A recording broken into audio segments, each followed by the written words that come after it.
I am going to teach the identify error and supply the correction for VI the CBSE board examination. मैं आपको ये बताने जा रहा हूँ कि CBSE बोर्ड में सेक्शन बी जो होता है ग्रामर एंड स्किल्स जो होता है उसमें हमारे इरर एंड करेक्शन 3 या 4 नंबर के हमेशा आते रहते हैं। तो बच्चों को किस तरह से हमें इरर को सेंटेंस में पहचान करके कैसे उसके करेक्शन को मॉडिफाइज करेंगे, कैसे उसके सप्लाई हम क्लियर करेंगे, इसके लिए हमें सबसे बेहद है सेंटेंसों के ऊपर ध्यान देना। जब तक से हम सेंटेंसों के ऊपर ध्यान नहीं देंगे तब तक से हमारे इरर का कभी भी करेक्शन क्लियर नहीं होगा। पहले मैं ऊपर आपको लिखा हूं कि VVI very very important for CBSE exam के लिए इरर एंड करेक्शंस। आपको हेडिंग में मैंने दिया है identify the error and supply the corrections. हम लोग इरर को आइडेंटिफाई करें और उसके सही करेक्शन को करके और लिखें। तो पहला मेरा है, आपको मैं ये बताने जा रहा हूं कि पहला मेरा लाइन्स है कि the company continues to strives tirelessly to meet customers demand. फिर एक बार हम लोग देख लें कि the company continues to strives tirelessly to meet customer demands. यानी कहने का मतलब होती है कंपनी ग्राहकों की मांग को पूरा करने के लिए अथक प्रयास करती रहती है। कंपनी ग्राहकों के डिमांड के लिए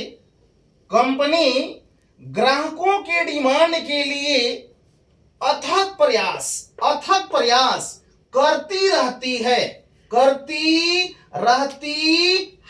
अब यहां पर देखिएगा स्ट्राइव्स आया हुआ है। पहले आप लोग जानते हैं कि जब कंपनी यहां पर मेरा क्या हो गया, सब्जेक्ट बना, और कंटिन्यूस मेरा यहां पर वर्ब के रूप में काम करता है। तो जब एक वर्ब के बाद में जब दूसरे वर्ब को यहां पर लिखना होता है तो उसके पहले ये टू लगा हुआ है।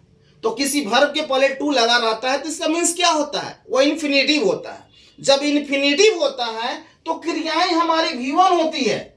क्या होती है?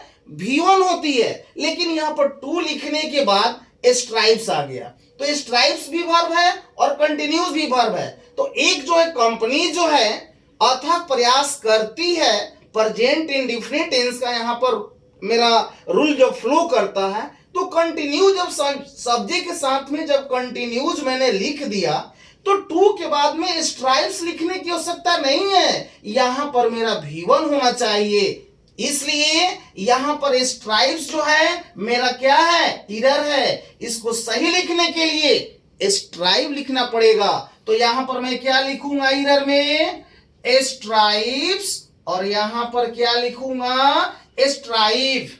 हमेशा ध्यान देने की बात है, जहां कहीं भी एक वर्ब के बाद में जब दूसरी वर्ब आते हैं और दूसरी वर्ब के पहले यदि टू लग गया तो तुरंत वहां पर माइंड फिलअप करना, ये इन्फिनेटिव है। और जब इन्फिनेटिव होती है तो हमेशा मेन वर्ब जो होता है वह V1 में होता है। इसलिए जो स्ट्राइप्स है वह स्ट्राइप्स बदलकर मेरा स्ट्राइप में चला गया। इसलिए यहां पर मेरा करेक्शन क्या हो गया, क्लियर हो गया। आपको थोड़ी थोड़ी सी बातों पर ध्यान देना है कि सेंटेंस मेरा क्या कहता है। जब सेंटेंस को आप क्लियरफाई कर लेंगे तो हमें एरर को करेक्शन करने में थोड़ी सी भी दिक्कत नहीं होगी, एकदम मिनटों में सारे काम कर लोगे। आगे मैं दूसरा चलता हूं।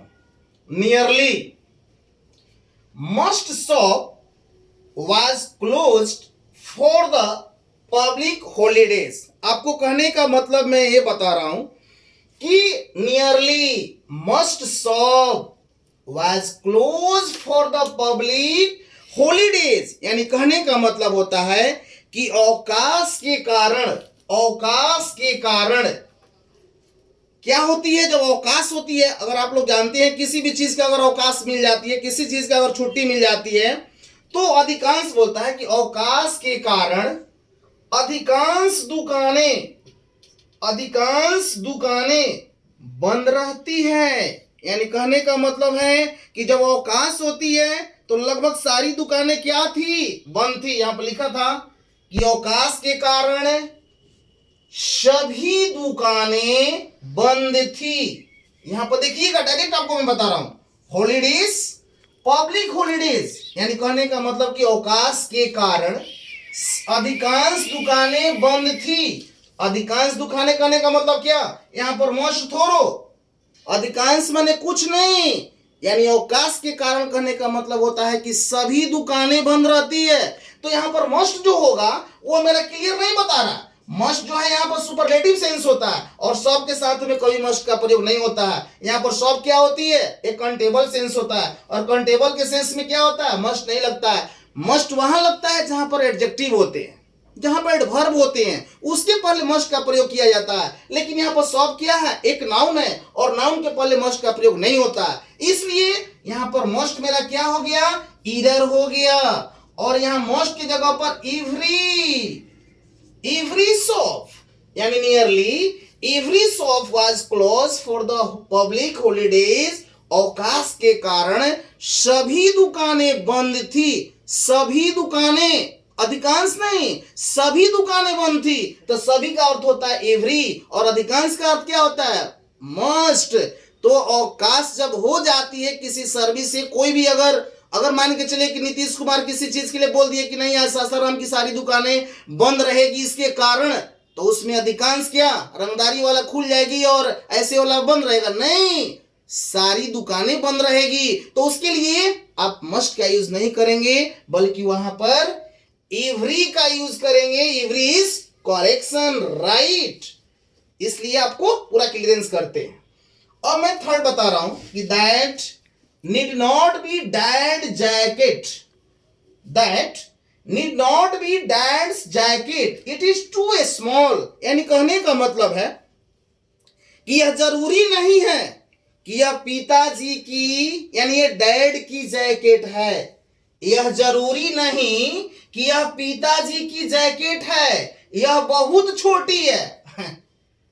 यह जरूरी नहीं कि पिताजी की जैकेट है। अरे यार ऐसे नहीं हो सकता है, नीड नॉट नहीं, यह जरूरी नहीं, यह जैकेट पिताजी की नहीं हो सकती क्योंकि यह बहुत छोटा है। अब देखिए सेंटेंस ये बता रहा कि that need not be dad jacket, यह जरूरी नहीं है कि डैड की जैकेट है, यह बहुत छोटी है। तो सेंटेंस आपको देखने से ही ईरर लग रहा है कि जहां पर यहां पर नीड नॉट की जो बात बोलते हैं कि जरूरी नहीं, तो नीड नॉट तो यहां पर बिल्कुल आपका ईरर है कि यह जरूरी नहीं, यह डैड की जैकेट नहीं हो सकती क्योंकि यह छोटी है। तो यहां पर नीड नॉट की जगह पर जो जरूरत वाली बात होती है, तो नीड नॉट यहां से मैं क्या करूंगा कि ईरर में डाल करके यहां पर जब मैं कैन नॉट लिखूंगा तब ये सही होगा कि यह डैड की जैकेट नहीं हो सकती है क्योंकि यह छोटी है, बहुत छोटी है, इसलिए डैड की जैकेट नहीं हो सकती है। यहां पर जरूरी कभी भी मत लिखना स्टूडेंट, कभी भी ऐसा भूलकर भी मत लिखना कि नीड नॉट जो होती है जरूरी के अर्थ में होती है और हो सकना का सेंस में हमेशा कैन नॉट लगता है कि हो सकती है, नहीं हो सकती है। इसकी बातों पर हमेशा आप लोग ध्यान दीजिएगा। तो यहां पर नीड नॉट को आप ईयर मारिएगा और कैन नॉट को सही कीजिएगा, तब मेरे यहां पर क्लियरेंस करेक्शन होगा। अब मैं लास्ट में चलता हूं 4 नंबर पे। लिखा हुआ है कि my sister lives at the ground floor, my sister lives at the ground floor. यहां पर देखिएगा कि मेरी बहन जो है निचले भूतल पर रहती है, यानी नीचे 2 मंजिला। यहां पर लिखा है कि my sister lives at the ground floor of a 2-storied apartment and hates living there. यानी कहने का मतलब है कि मेरी बहन 2 मंजिले अपार्टमेंट के भूतल पर रहती है और वह वहां रहना पसंद नहीं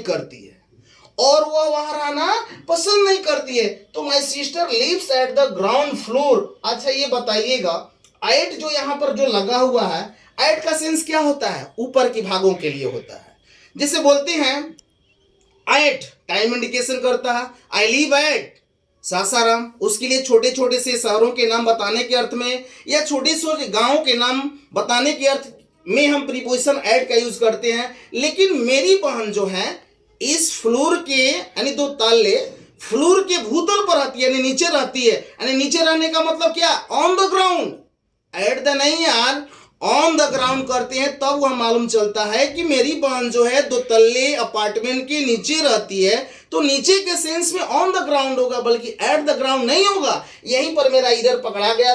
पकड़ लेते हैं कि my sisters lives at the ground floor of the two straight apartment and he is living there. मेरी बहन अपार्टमेंट की दूसरे फ्लोर के भूतल पर आती है और जो वहां रहना पसंद नहीं करती है तो वहां पर रहने का सेंस में एट जो होगा यहां पर मेरा ईरर बन जाएगा।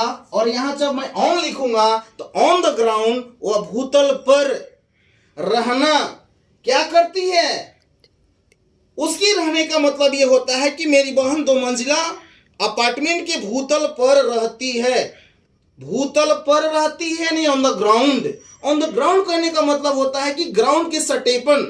अगर मैं ऑन का प्रीपोजिशन अगर यूज करता हूं तो on is use to the upper surface या one things to each other, one things touch each other के पोजीशन में हमेशा हम ऑन प्रीपोजिशन का यूज करते हैं। तो यहां पर मैं कहता हूं कि निचले ग्राउंड पर आती है, यानी ग्राउंड का मतलब होता है कि ऑन द ग्राउंड हमारे नीचे सरफेस का सेंस होता है जहां पर एक दूसरे से क्या बनती है, सटाव बनती है। तो वैसे चीजों के लिए मैं एट नहीं लिखूंगा बल्कि वहां पर मैं हमेशा ऑन का यूज करूंगा। तो यहां इस सेंटेंस में एट मेरा इरर है और ऑन मेरा करेक्शन है।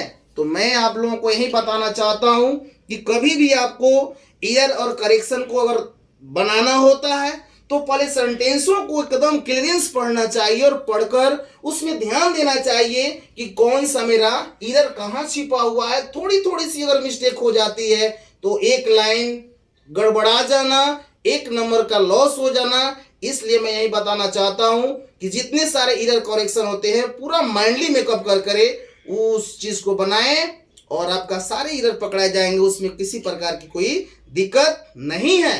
तो जय हिंद। अगर यदि मेरे ये वीडियो अगर अच्छा लगे तो लाइक एंड सब्सक्राइब करेंगे। जय हिंद।